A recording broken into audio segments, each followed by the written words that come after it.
To the judges, Jeremy and Yvan, if I can ask you to give a 1 minute introduction, maybe about your background and your fund, making it maximum 1 minute, that would be great. Let's start with Yvan, please. So I am one of the managing partner of Karista. Karista is a venture capital fund located in Paris. We have a track record of 20 years investing in early stages, especially seed and Series A. We do have so far 7 funds under management, and we are investing in 3 domains. The first one is health tech, biotech, and digital health. The second one is software, B2B software mainly. And the third one is called engineering.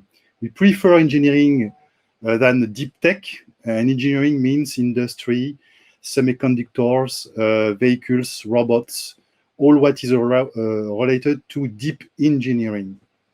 So my background, I am a 50-plus guy working for the last 30 years.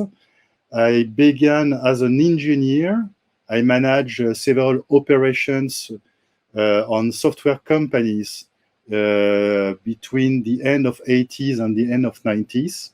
And I am a venture capitalist since the last 20 years. I've invested into more than 30 companies. Yep, so I'm one of the partners at Aster.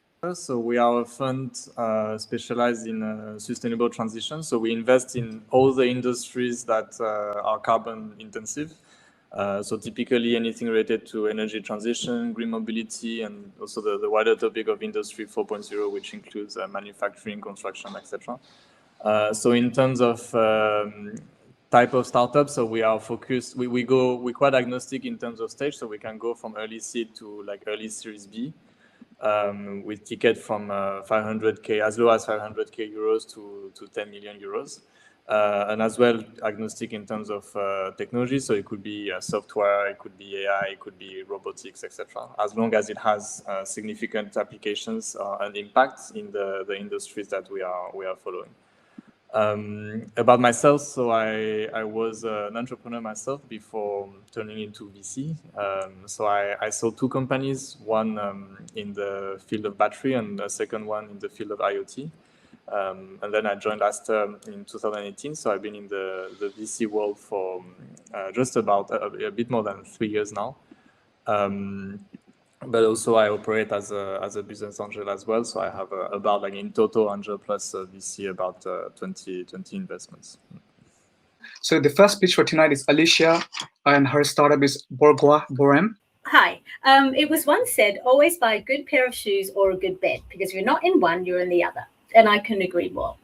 I'm Alicia, founder of B.BOHEME. I'm a passionate entrepreneur who's been challenging the status quo fashion for over a decade. And I'm welcoming partners to join our journey for a more sustainable future through fashion for the people, planet, and animals. Fashion. Oops, sorry. It's a £1.77 trillion industry with increasing negative social and environmental impact. It's considered the second most polluting in the world. Leather production is linked to serious sustainability issues, and paradoxically, much vegan footwear on the market is not sustainable. The solution, vegan footwear that treads lightly on the planet, but it's not just for vegans, it's for everybody. At B.BOHEME, we care about animals. We also care about people producing ethically in Portugal through transparent supply chains. We care about the planet, and we produce differently using innovative sustaining materials. Think about pineapple leaf fiber, cactus fiber, apple skin, natural, recycled, and biodegradable materials. We also produce with a pre-order model to reduce waste by overproduction. And all the while, we're working towards the attainment of the UN Sustainable Development Goals. We're a proven proposition with 20,000 pairs of shoes sold and 2 million in revenue. With a global following of 26,000 and a loyal customer base of 15, which includes celebrities such as Natalie Portman, Tori DeVito, Bryan Adams, Woody Harrelson, and Mayim Bialik. The Duchess of Cambridge and Prince Daniel of Sweden were impressed when I introduced our footwear to them. We've also been featured across much press, which includes Vogue, Guardian, FT, Cosmo, and The Times. The opportunity is huge and the timing is perfect. Interest and growth in the vegan and sustainable fashion markets continues to rocket up. Globally, there are 78 million vegans and 375 vegetarians. The global vegan footwear market is worth £16.8 billion. With our new design aesthetic and marketing approach, we will also appeal post-COVID now with a wider conscious consumer base that care about animal welfare, the environment, and working conditions.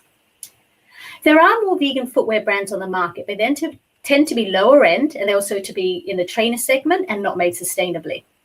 With today's flexible working lifestyle, there is a huge opportunity for truly sustainable, beautiful, practical footwear within the affordable luxury segment. Our mules, ballerinas, flats, and trainers are amazingly comfortable in rich colors and made with innovative materials.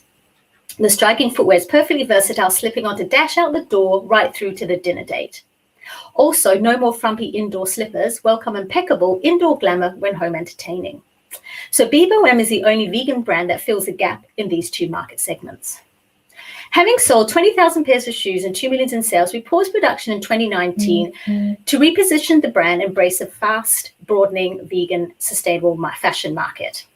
With an aggressive and agile strategy for both direct-to-consumer, retail partners, and B2B2C, we aim to achieve by year 5, 21.6 million in revenue and 8.3 million in EBITDA.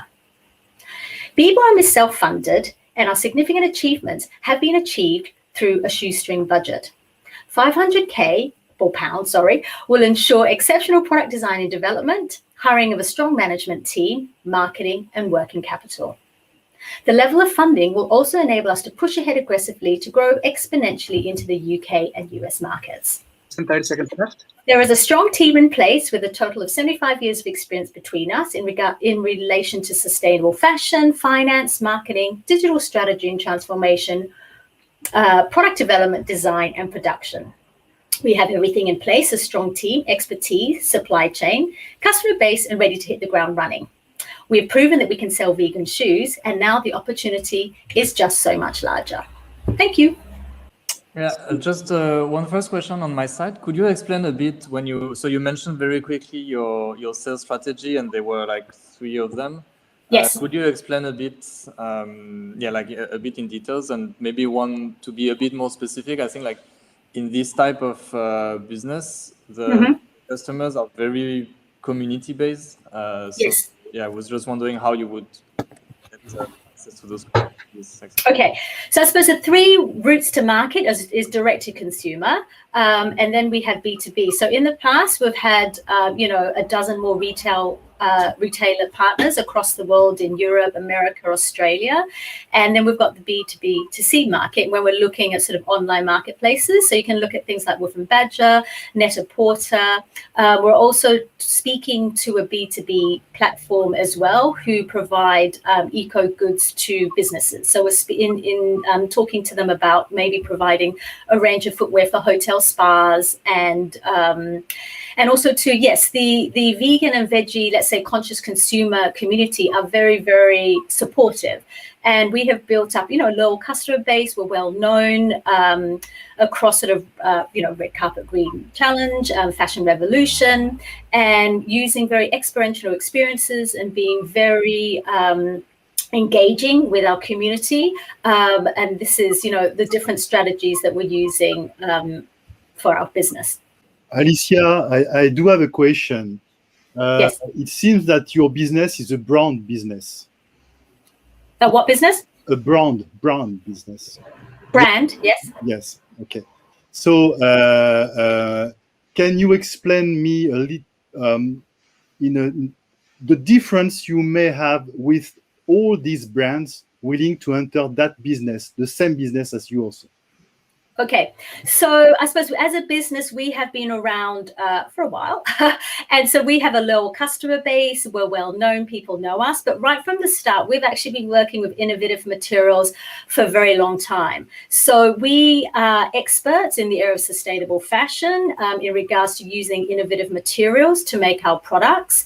And also to, I've lectured at the London College of Fashion. I've been featured on BBC Radio for interviews, and also to our product design as well. So a lot of sort of vegan footwear out there, whether it's through mainstream fashion, Marks and Spencer's, H&M, and also vegan footwear brands out there, they actually usually go to factories. They say, okay, I've seen that 10 leather shoes, and can you just make them in a vegan way? Whereas for us, our designs are bespoke to us. So we have a design signature, and we're also using very innovative materials. It's colorful. And the actual product segment that we're looking at, so there is a new product segment in regards to looking at post-COVID times, when we're looking at beautiful, practical footwear.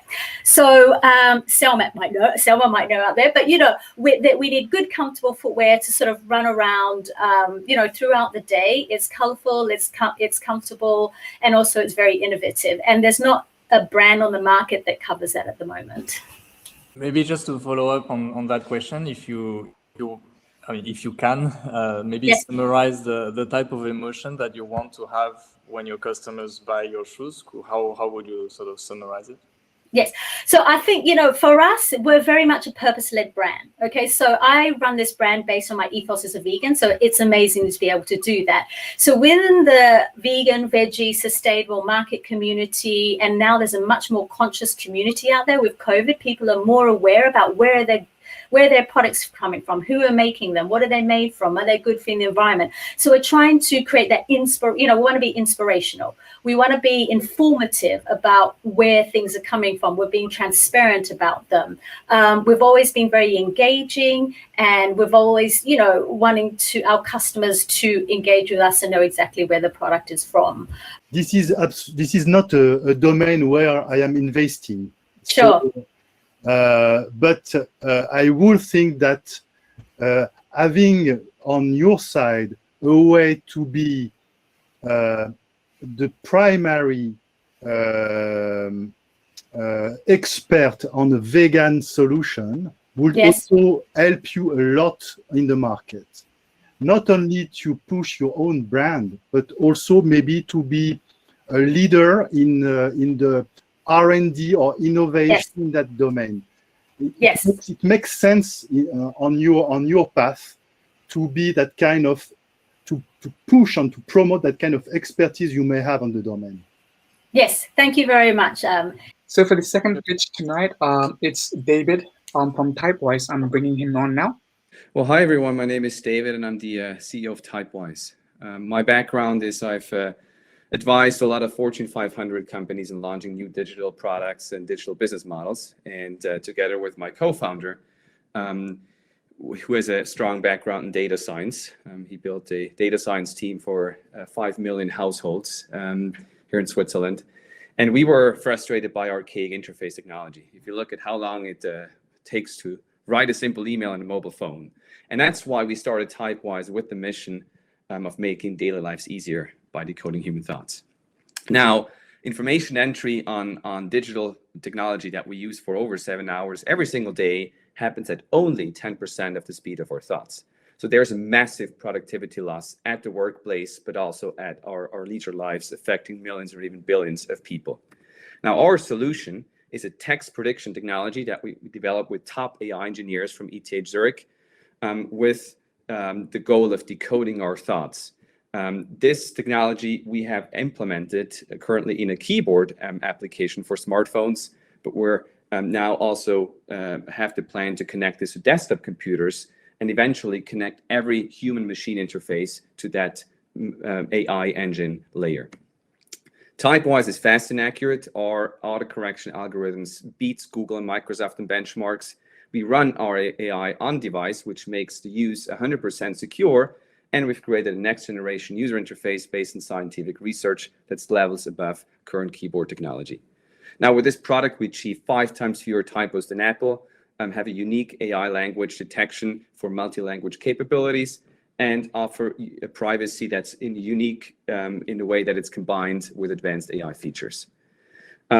We've achieved over 1 million downloads in a bit more than a year, excellent user ratings, great growth, different awards, and we generate revenue through a freemium model where over 4% of the user base is paying, which is 3 times the benchmarks for mobile apps. Now, with this B2C product in place and growing strongly, we're now looking at a B2B licensing model where we're in discussions with Swiss and global brands across multiple verticals. And we expect to close the first 2 deals this year. We're building now the AI tech, making it more complex with the goal of reaching also enterprise use cases over the next 6 to 12 months. At the same time, as I said, we're expanding also into different device categories, and also from a geographic point of view, there's a huge growth potential over the next 2 to 3 years. With these fundamentals in place, we will achieve a $50 million or euro revenue by 2025. This is comprised both of app revenue, which is growing strongly, and we're on track for this year, as well as the mentioned B2B cases. Now, the team founded by Janice and myself, as I introduced at the beginning, other key employees include, for example, George. He holds a PhD in quantum physics from Cambridge, or Dimitri, who was the head of marketing for Uber Eats. So we have the capabilities to make this happen, including the strong advisory and board. So we've raised the 1 million pre-seed last year, obtained a 300,000 grant, and are now looking at a 3 million seed for this year. Over 500K have already been paid in through a convertible. And this will put us on track towards other cases where we see what the valuation can be a few steps from where we are today. So I'm looking forward to discussing this with you in further details. Thank you very much. So David, I do have a first question. I am using your app on iPhone the last 10 minutes. All right. So how long does it take to be fluent with typing with your new keyboard? Yeah. Okay, so first of all, when you download, you have the choice of the keyboard layout. The keyboard layout is by far not the only thing that makes a difference.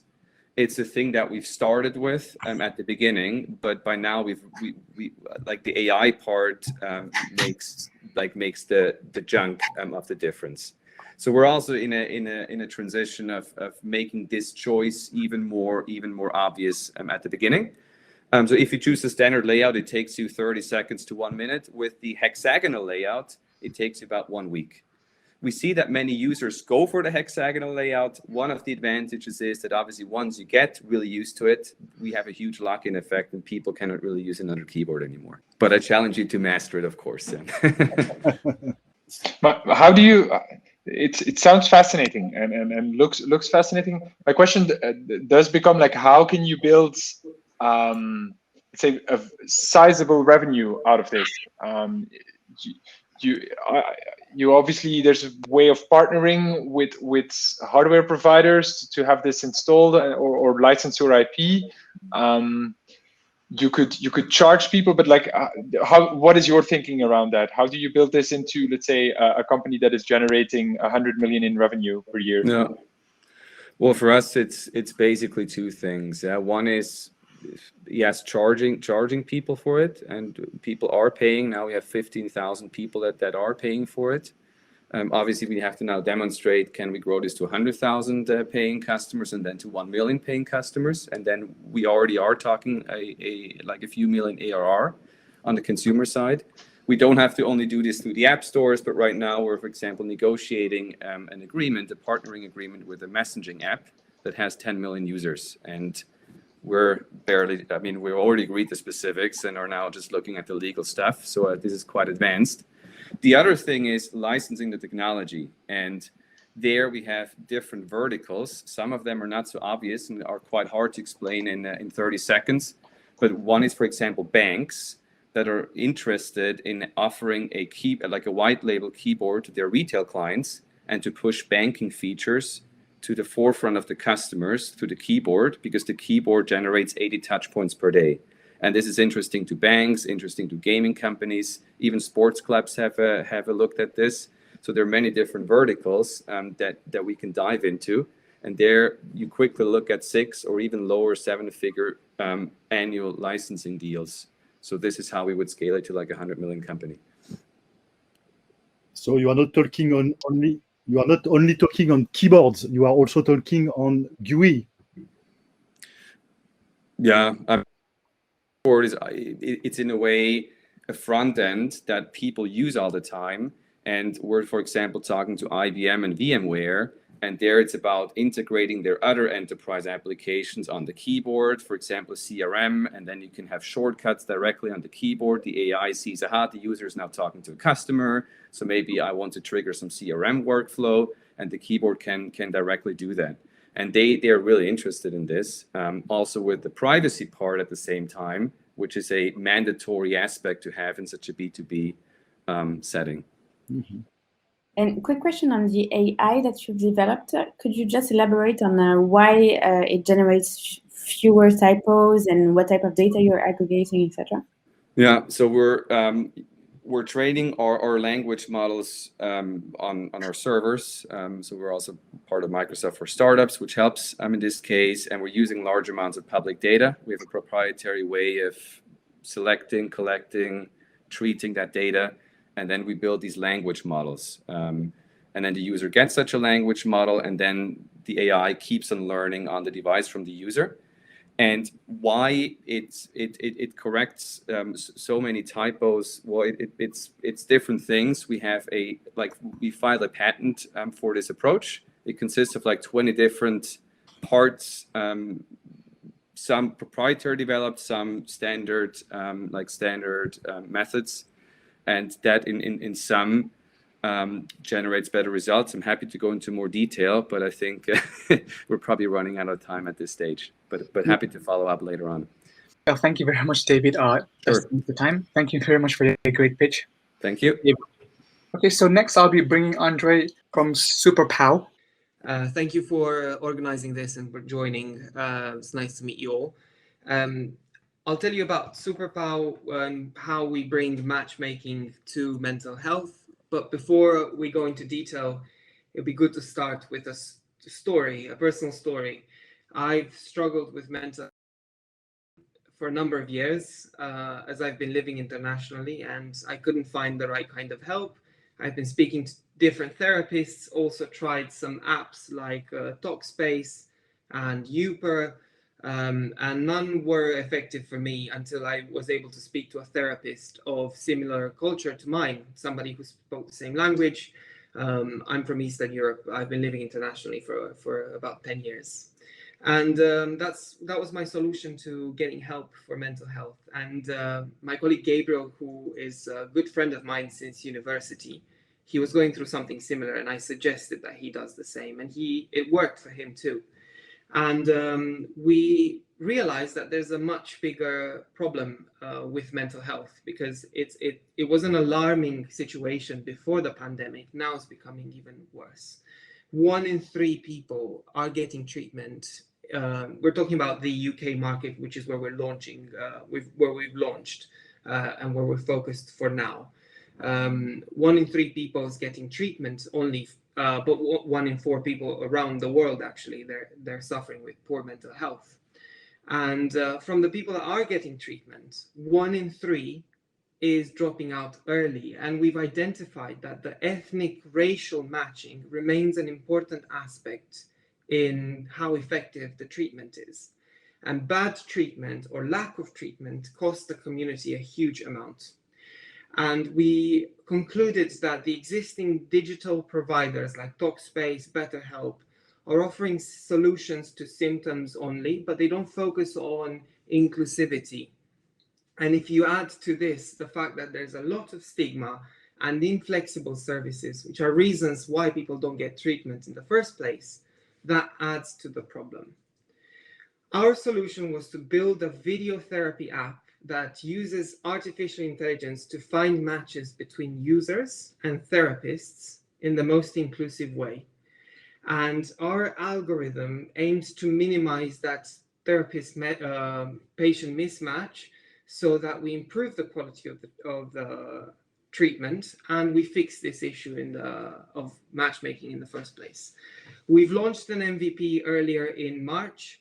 That brought us about 350 plus users, and we've also onboarded 35 plus therapists so far. Today, the app, which is what we've been working on over the past few months, is ready, and it will go live in the next couple of days. And here's when we really make use of what we've built so far.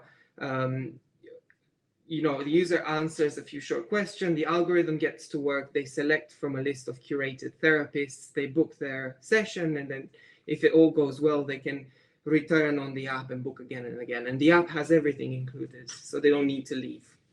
Our strategy was to launch B2C, but we're already talking to B2B partners as well in hospitality, as well as universities, very multicultural places anyway. And we're also in early conversations with a men's health solution that we'd like to partner with. They've reached out to us. And from a competitor perspective, the edge that we have is that we combine provider access to a really personalized matching service, so that we create this network effect and collect valuable data that we use in our unique algorithm that gets better and better, and we build relationships with our users so that they come back. We've raised the pre-seed round, and now we're looking for seed investment to scale up in the next 18 months and invest in technology and marketing. Thank you very much. We're looking for £550,000. Yeah, maybe to start quickly, could you explain a bit the network effect aspects on the platform that you mentioned just at the end? Yeah, we want people to engage with each other outside the one-to-one therapy sessions. At the moment, the only feature that the app has is one-to-one therapy, but we want to bring a number of different features as well, such as group therapy, a timeline where they can explore different resources and so on. And also, not just in the digital space, but our idea is to really do things differently in the mental health world and try to tackle this problem with stigma. So we're talking about events, having a local place, pop-up place where people can go in and do mental health exercises and things like that.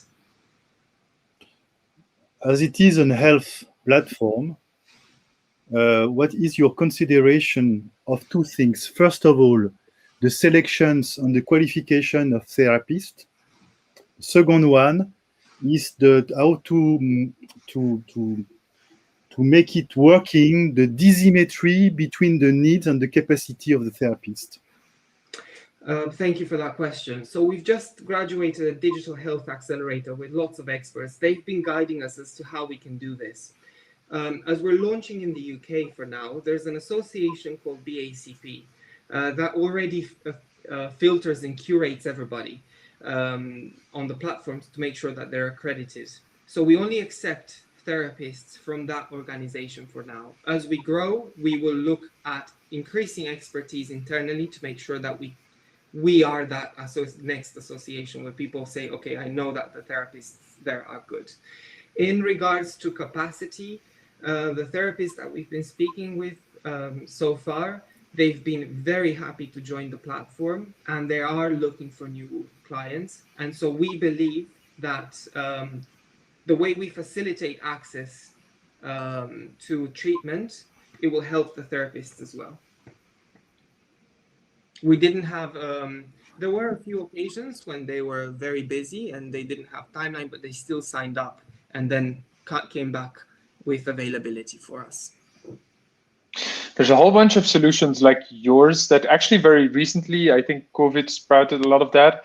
How do you think, because like that seems to be one of the core elements, you see players distributing this through employers, we ourselves in France backed the health insurance provider, and they do this because it makes, let's say, their subscriptions cheaper, because mentally healthy people are just cheaper to insure. How do you plan to go about this? Initially, we launched as a B2C platform, and we've done that throughout the community, from organic onboarding people organically as well as paid marketing, and that's how we've managed to get where we are at the moment.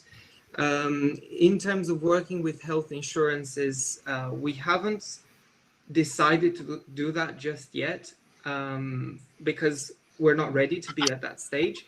And also, we've found research that people engage more if they pay for a specific service rather than if they use a national health system or an insurance provider.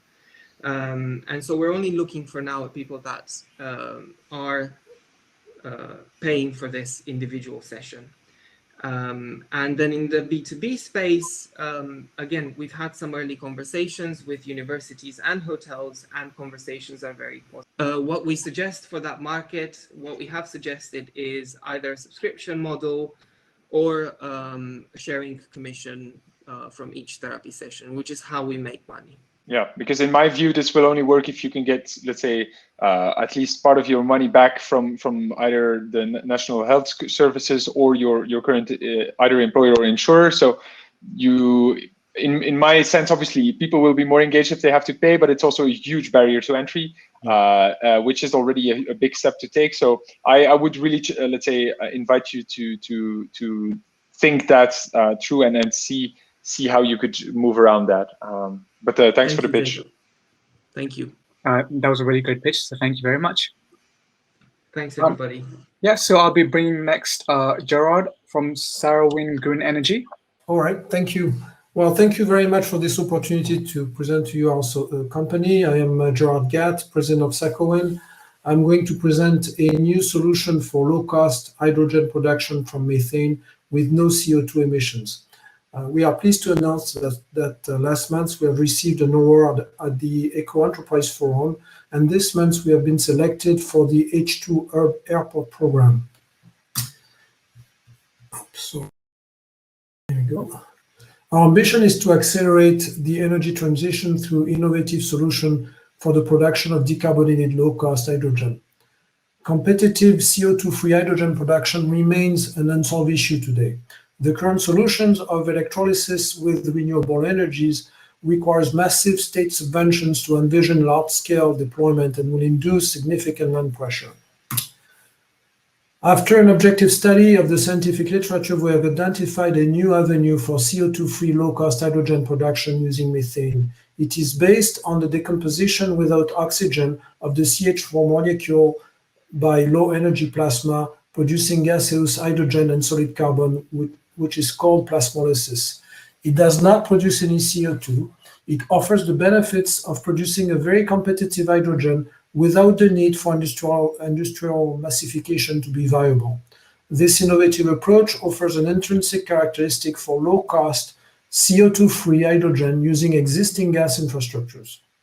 As for carbon, it can be used to manufacture tires, batteries, plastics, high-performance adhesives, construction materials, and many other products. With a cost-competitive green hydrogen, the markets we can address are large and include the hydrogen market estimated at more than $2.5 trillion in 2050, and the carbon market estimated at more than $23 billion in 2026. Current solutions such as electrolysis of methane steam reforming with carbon capture require industrial massification to potentially reach a competitive production cost, meaning a centralized production, which requires major investments in new hydrogen storage and transport infrastructures, which will make the competitiveness of hydrogen very challenging. Methane plasmolysis offers a new alternative. It performs at similar energy efficiency than steam reforming and typically uses 10 times less electricity than an electrolyzer. Used with biomethane, it becomes a renewable energy solution offering a carbon well, meaning that this solution cannot just be neutral in CO2, but negative.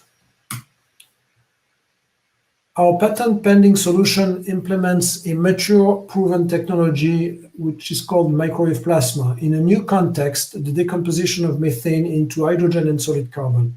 This solution makes it possible to strongly accelerate the energy transition by allowing existing gas infrastructure to deliver hydrogen on demand. It is compact, modular, and stackable, enabling hydrogen to be produced on-site where it's needed for clean energy, which eliminates the need for storage and transport.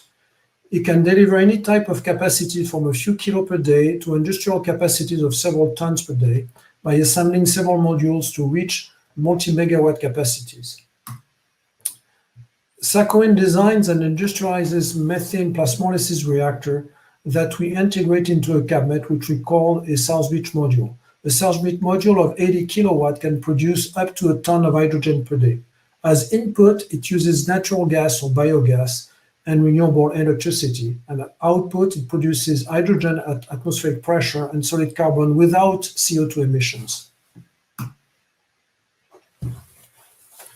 This solution is economical in energy with a consumption equivalent to that of steam reforming and low in capex. It thus offers the potential to produce green hydrogen at the cost of gray hydrogen and potentially even lower after industrialization and carbon valorization. Because it produces two industrially valuable elements, hydrogen and solid carbon. Carbon becomes a bonus. Thank you very much. I'm done. Yeah, maybe a first question for me. Could you explain a bit what are the first applications that you are targeting? I mean, let's say basically what type of charging stations, for instance, and for what type of vehicles or what type of application? Yeah, so today, in fact, we are targeting to go to market through partners. Okay, so we are not going to address directly end users. We are going to co-develop applications with industrial partners. The first application we are co-developing today is a hydrogen recharging station for the mobility for trucks, basically.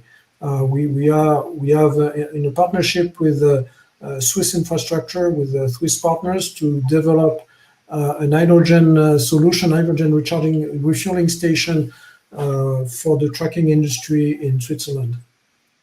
Okay, and the other applications that could be interesting also is going for airport. We have been selected by the H2 Hub Airport program to basically build the hydrogen infrastructure for airports with ADP, the Aéroport de Paris, and all the partners around that. Okay, it is clear that the biggest market for our application, as what we are going to provide, is a technology brick, basically that's going to be integrated into various applications. Okay, and the decarbonization of the industry is one of the most interesting industry for us. What's happening today is the partners that are coming to us are from mobility, airports, okay, but we also have partners that are today contacting us that are in the oil and gas industries that potentially would be interested, for instance, to provide a solution to do petrol or gas extraction CO2 free. And together, Yeah, just to finish, because you mentioned the airport application. At the moment, how do you manage the carbon side? I mean, as soon as you produce carbon, there's a lot of health and safety issue, filtration, etc. Is that something that you handle, or is that co-developed with your customers or partners? Yeah. So the carbon can be coming out of our system can be in two forms, either in powder, okay, where in this case it has to be contained. You're absolutely right, because it can be if it's mixed with oxygen, it can be a hazard. Okay, so it has to be contained in a particular container. Or the other form, which could be used in the agriculture, for instance, is with water. Okay, where we produce carbon, we mix it with water, in a certain amount of water, depending on the application. Okay, and in this case, there is no safety issue. just a quick question regarding the timeline. So to better understand how much time it takes to start co-developing a solution with your partner and then to try to sell it to other clients, to better understand that. Yeah, so right now we have a prototype running in our lab in Aix-en-Provence in the south of France.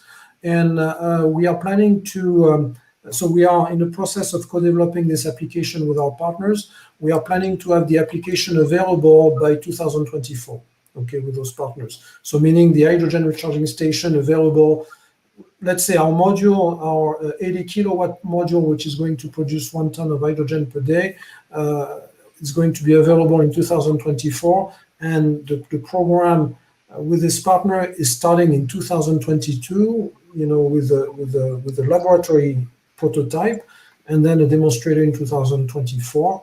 Okay, and final application delivered to a trucking partner, for instance, so a customer, end user customer is going to be probably in 2025. This is typically a project where you may need in around maybe financial investor, but also industrial investors? Absolutely. We have an industrial investor that has already been interested in following our round. So we are on a round of 3.5 million right now, with the first million in equity right now. And we have an industrial investor from the oil and gas business that has been positioned to take half of that round. Okay, and maybe could you already have a kind of contract with either a provider or a user or customer? Yes, we can have a contract. This is what we are selling. We have a first contract that's in the process of being signed. We have an LOI that is already in place with the partner in Switzerland, where they are going to acquire 950K of equipment from us, which are a laboratory unit and a demonstration unit, basically for which will be delivered in 2022 and 2023, basically. Thank you very much, Jared, and for the judges for the feedback and questions. And now I'll be bringing Gaurav in SETTLRS. Good evening, judges. I'm Gaurav. SETTLRS is a B2B rental company. We're dealing with portfolios in furniture, home appliances, computer peripherals, and fitness equipments. We are primarily aimed at giving out movable assets to corporates, startups, co-living industry, co-working, and student living industry. So the major problem currently the corporates are facing is a heavy capital investments upfront, and beyond the point of time, there's no upgradation since these people give a new lifestyle to all the tenants coming in a co-living or co-working. And since these assets have a decreasing value for themselves, so it's a depreciating factor for them. So overall, the solution that SETTLRS is currently built is we work with OEMs and distributors, taking their excess stock on the platform and then renting it out. A typical renting period is between 24 months to 36 months in terms of a B2B rental space. The overall business model that currently SETTLRS has is three, whereas in an asset ownership model, certain assets are owned by SETTLRS and then rented out. Here, the break-even is in between 13th month to 16th month, and next 20 months is a profit line on the product. A major model that currently gives 70% of the revenue is by sublease model, wherein OEMs and distributors directly participate in renting out the excess stock and then we sublet it out. An individual model is where we're currently building it up. It's in a stealth mode wherein any individual with excess money can buy out the asset and then rent it out on the platform. In terms of market validation, we are currently present in India. We are operating in about 10 cities. We are up with 55 plus key customers and have rented out close to about 16,000 plus assets. Our major customers range from co-living to student living and few startups and corporates who have taken MacBooks and projectors on rent. Overall revenue that we've clocked in over last 2.5 years. The first year we did about $30,000 US. Last year we did close to about 400K USD. And our profit margins are in between 26% to 28%. And our gross margin is in between 36 to 39. We are a net profitable company as of now. In terms of the market sizing that we currently operate in, co-living is expected to be around $94 billion market only in our country, and another additional of $4 billion. Overall rental market is close to about $32 billion in India alone. In terms of the team, I and Nishant are the co-founders of the company. We go hand in hand between 17 years that we've known since our schooling days. I come as a mechanical engineer, having worked with Tata Consulting Service for 2 years. Then co-founded a startup, exited it. Nishant also comes from an engineering background, having done his master's in computer science in VIT, and currently handles the tech and the operation part. Nagendra Singh is an alum of our network. He currently helps us build the tech platform. Overall, the ask is about $850K to $1 million in this pre-series A round. We've already raised a $160K round in the ongoing round from Singapore and Hong Kong-based investors. The overall money would be used to build the tech platform, expand our geography, and use it for the key hirings. These are few co-living spaces which are furnished by us. All the products you see are movable, are rented by SETTLRS itself. Yeah, thank you. First question, do you need storage place to run the operation of the business?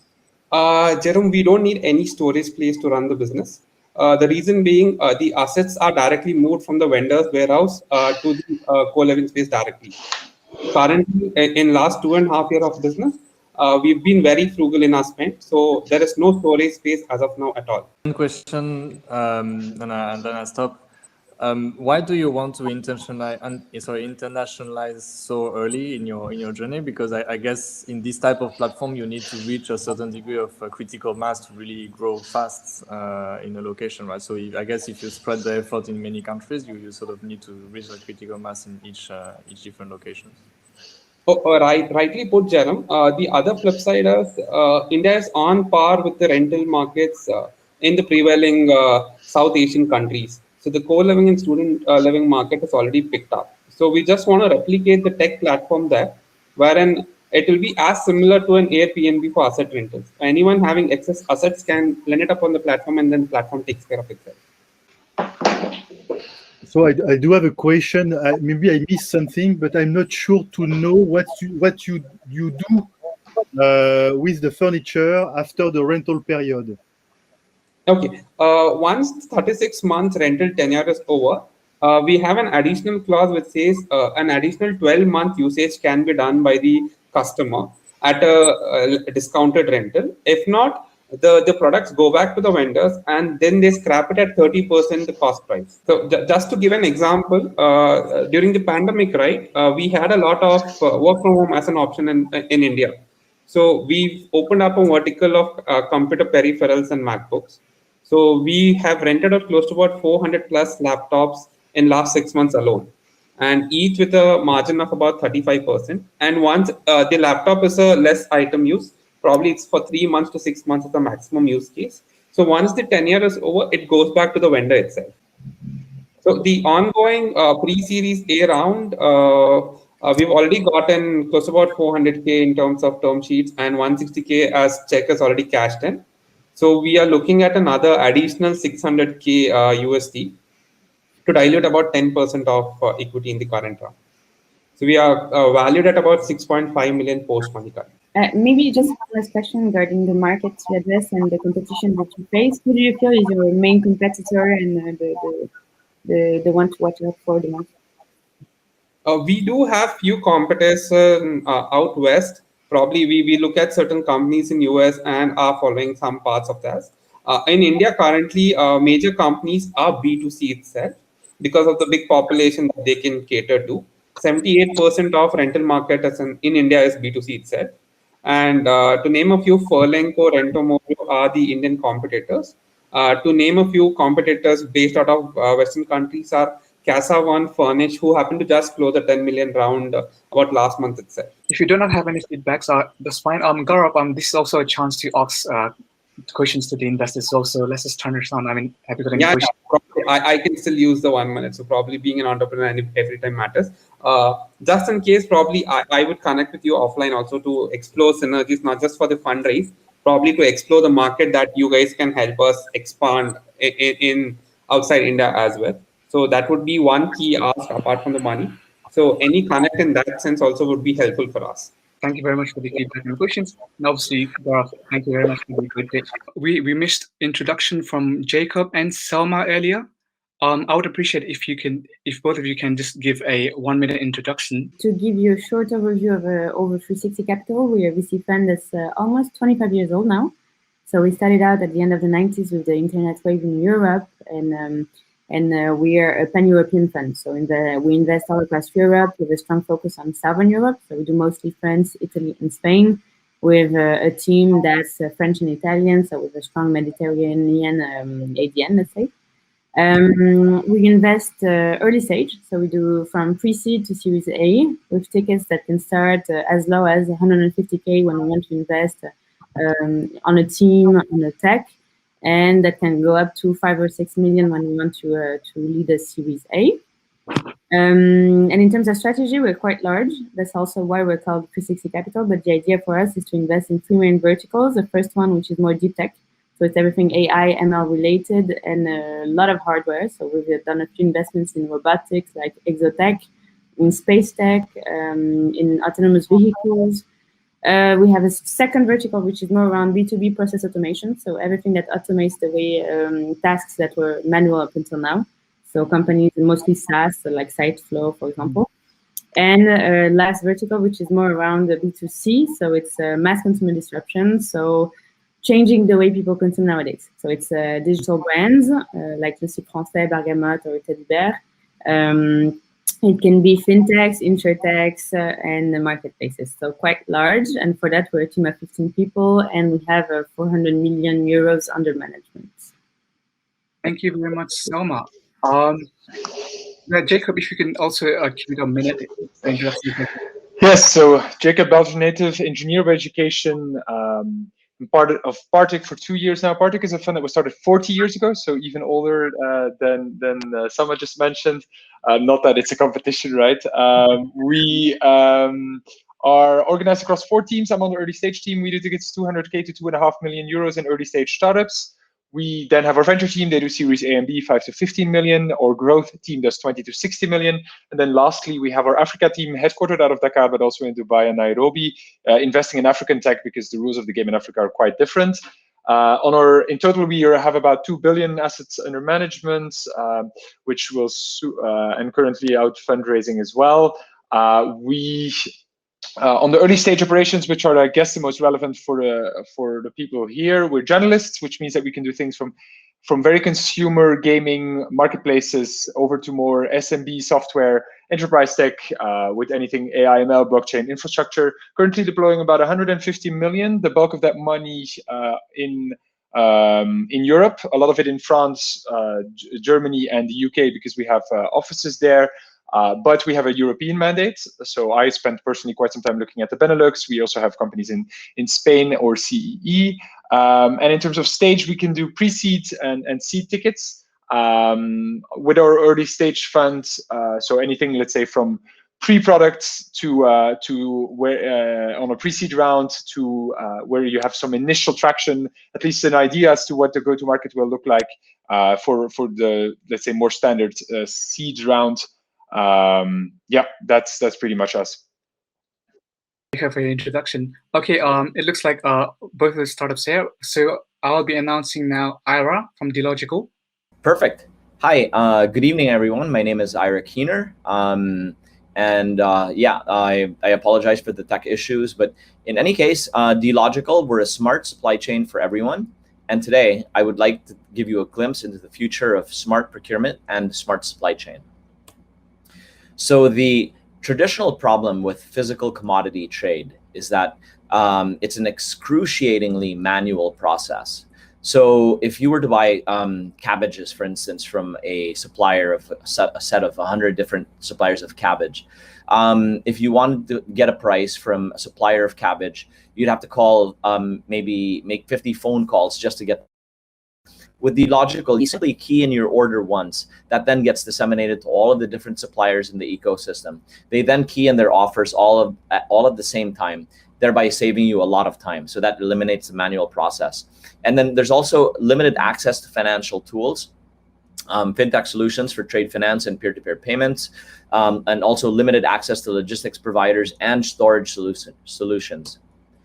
So what is Dealogikal? It's a fully digital end-to-end solution addressing key problems in the procurement process in the Philippines and in various parts of the world. So what Dealogikal does is that it superimposes a reverse auction that produces a competitive selection process that will generate the best price in the market. And then it introduces a custom payment solution that introduces liquidity for businesses that produce the basic commodity. In addition, it also provides businesses access to multiple logistics providers and connects businesses to the nearest storage facilities. So this is our product interface.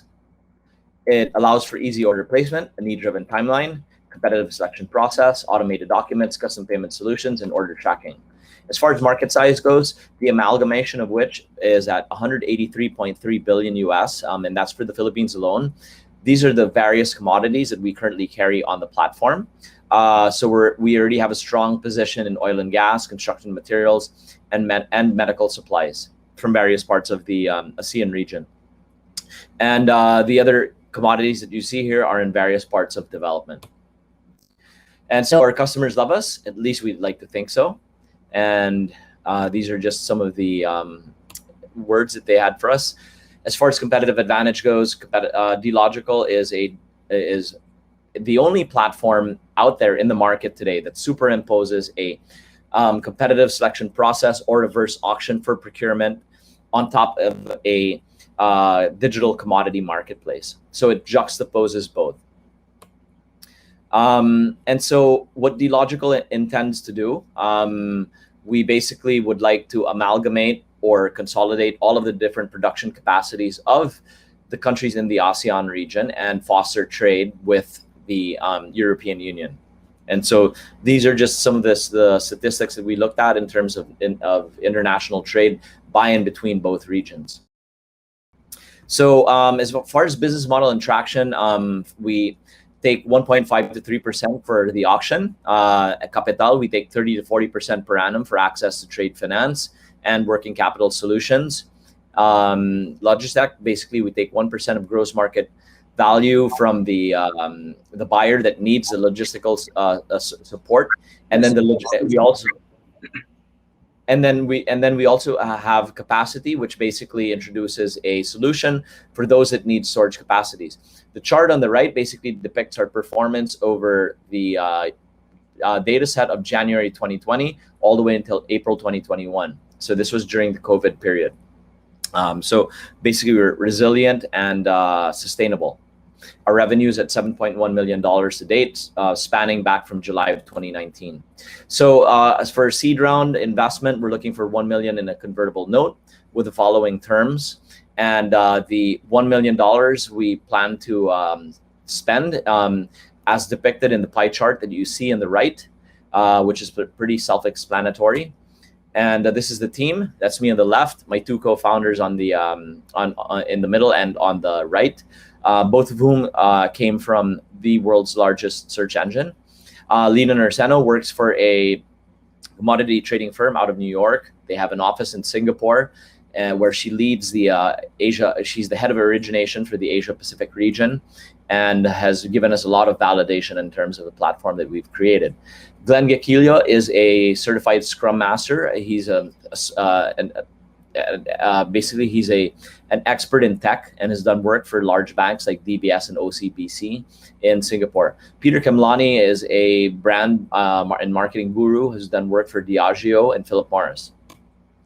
So here at Dealogikal, we like to end by shouting our battle cry and saying we can create a world where demand can meet supply, cheaper, faster, and better. Thank you very much, ladies and gentlemen. Thanks, Ira. Maybe a first question. Who are you considering to be your customers? The user of the platform, the providers? Who are the main customers? Sure. So our go-to-market for at least with respect to the European Union is to look at all of the different commodities, the top 5 commodities that Europe exports to the ASEAN region and perhaps even India. And then also look at the top 5 exports from India and the ASEAN going into Europe. And then basically onboarding suppliers for that onto the platform, and then fostering bilateral trade between both regions. So it makes it easier. So like let's just say if I was a big retail chain, for example, and I wanted to procure let's just say some agricultural product, right? And in this case, let's just use soybeans as an example, or coconuts. Coconuts is a large export that comes from the Philippines. And so if one wanted to buy like coconut water, instead of buying coconut water from their traditional supplier, we could onboard 10 or 20 different suppliers of this coconut water. And the retailer in Europe can simply key in their order once. That order would then get disseminated to all of the different suppliers of coconut water in the Philippines. And then all of those suppliers would then key in their offers all simultaneously. And then all of the prices would then get displayed on what we call the OTXBB, or the over-the-counter bulletin board. And then that's when a competitive selection process ensues. So we eliminate information asymmetries between suppliers and allow them to basically see each other's prices, thereby promoting competition. A question on the supplier side, like do they have need to be onboarded, or actually are they forced? So like in the sense that you place order on the platform and you just collect their data without without really them knowing or them being agreeing to it? No, thank you for the question, and it's a great one. Every single supplier or buyer that we onboard onto Dealogikal, we go through a very rigorous process. So we vet every single buyer and seller because we understand that the integrity of the marketplace is a function of the underwriting that we do and the vetting that we do before we actually allow these companies to onboard into the Dealogikal ecosystem. Are you looking to build a syndicate with? Just speaking out of experience, we've done a couple of deals in Southeast Asia. Often the syndication there is an important point. How do you? Yeah, that's also a very important point, and the reason for that is because we up until this point, we've basically been bootstrapping, and so we've joined. We basically just started the platform in July of 2019, and so we've been operating, and our go-to market would basically, or our ability to scale to a different region would depend highly on basically bringing in the right type of institutional investor. And so in the case of Europe, for example, where I've been and I've went to college, many years ago, but in order to basically successfully scale the business into that region, we would need to have some sort of a partner, and it would be great to have a VC partner with an extensive network in that region, good local connectivity to basically enable us to identify clients, and obviously for many other reasons having to do with just having the local knowledge in that particular region. Makes sense. Even though, like as a general advice, I would not tend to not over we the main thing we bring is money, right? We won't be your sales rep on the ground. But okay, that's it obviously makes sense. Thank you. Yeah, thank you very much, judges and Ira, for your great pitch. Thank you very much. Thank you, Ashis. Thank you, everyone. So generally speaking, we do not have enough competition analysis on the decks. So this is very important. Three things are very important for the decks. First of all, the solution to a problem. Yeah. Second of all, a complete competition map. That is to say, direct and non-direct competition. And the first thing is the go-to-market. So this is absolutely needed in the pitches, especially for seed companies. They need to show that and to explain that clearly. Okay. Thank you.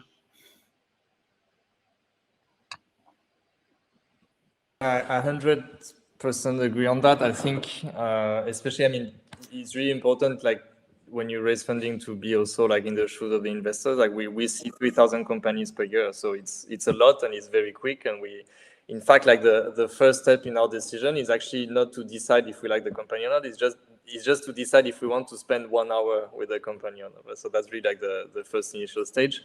And because we see that many companies, like the first thing that we are looking at is really like, okay, what is the value proposition and how do you quantify it? And the second thing is, okay, have we already seen that elsewhere? Is it different? Is this a different approach, etc.? So it's really like differentiation and competition that comes down to that. So I agree on that. Thank you very much for obviously being patient. Yeah. No problem. Thanks. No, Jérome, thank you.